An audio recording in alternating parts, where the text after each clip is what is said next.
এখান থেকে এক ধরনের প্রশ্ন হয় ভাইভাতে, খুব গুরুত্বপূর্ণ প্রশ্ন, যে ইউক্লিডের কয়েকটি স্বীকার্য মানে বিবৃতি করো।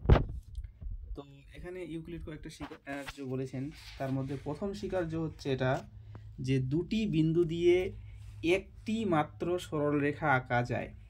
ইউক্লিডের প্রথম স্বীকার্য, দুটি বিন্দু দিয়ে একটি মাত্র সরলরেখা আঁকা যায়।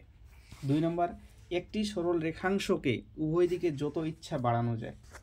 3 নম্বর, যে কোনো বিন্দুকে কেন্দ্র করে এবং যে কোনো দৈর্ঘ্যের ব্যাসার্ধ নিয়ে একই সমতলে একটি মাত্র বৃত্ত অঙ্কন করা যায়। ঠিক আছে। 4 নম্বর, যে কোনো দুটি সমকোণের পরিমাপ সমান, মানে পৃথিবীতে যে কোনো দুটি জায়গায় যদি সমকোণ নেওয়া যায় তাদের পরিমাপ সমান। তো এই 4টা ছিল ইউক্লিডের স্বীকার্য।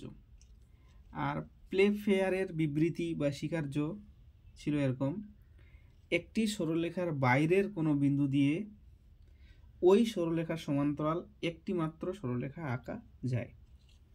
তো এইগুলো প্রশ্ন খুব গুরুত্বপূর্ণ, এগুলো প্রশ্ন ভাইভাতে খুব জিজ্ঞাসা করে।